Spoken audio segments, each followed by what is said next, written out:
취득 시효 기간 만료 후에 토지 소유권 취득자에 대하여 시효 취득으로 대항할 수 있는지 여부. 소급, 취득 시효 기간이 만료된 토지의 점유자는 그 기간 만료 당시의 토지 소유자에 대하여 시효 취득을 원인으로 하는 소유권 이전 등기 청구권을 가짐에 그치고, 취득 시효 기간 만료 후에 새로이 그 토지의 소유권을 취득한 사람에 대하여는 시효 취득으로 대항할 수 없다. 취득 시효 완성에 의한 등기 전에 소유권 이전 등기를 격려하여 부동산 소유권을 취득한 자에 대한 시효 취득 주장 가부. 가등기는 그 성질상 본등기의 순위 보전에 효력만이 있어 후일 본등기가 격려된 때에는 본등기의 순위가 가등기한 때로 소급하는 것뿐이지, 본등기에 의한 물권 변동의 효력이 가등기한 때로 소급하여 발생하는 것은 아니므로, 원고들을 위하여 이 사건 토지에 관한 취득 시효가 완성된 후 원고들이 그 등기를 하기 전에 피고 2가 취득 시효 완성 전에 이미 설정되어 있던 가등기에 기하여 소유권 이전의 본등기를 격려하였다면 그 가등기나 본등기를 무효로 볼 수 있는 경우가 아닌 한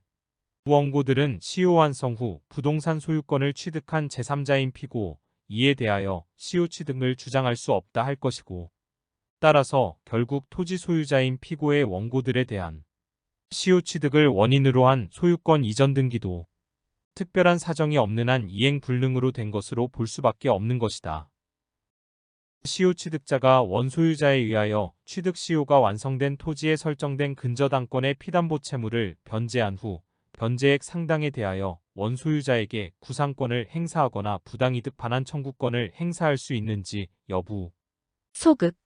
원소유자가 취득 시효의 완성 이후 그 등기가 있기 전에 그 토지를 제3자에게 처분하거나 제한물권의 설정, 토지의 현상 변경 등 소유자로서의 권리를 행사하였다 하여 시효 취득자에 대한 관계에서 불법 행위가 성립하는 것이 아님은 물론, 위 처분 행위를 통하여 그 토지의 소유권이나 제한물권 등을 취득한 제3자에 대하여 취득 시효의 완성 및 그 권리 취득의 소급표를 들어 대항할 수도 없다 할 것이니, 이 경우 시효 취득자로서는 원소유자의 적법한 권리 행사로 인한 현상의 변경이나 제한물권의 설정 등이 이루어진 그 토지의 사실상 혹은 법률상 현상 그대로의 상태에서 등기에 의하여 그 소유권을 취득하게 된다. 따라서 시효 취득자가 원소유자에 의하여 그 토지에 설정된 근저당권의 피담보 채무를 변제하는 것은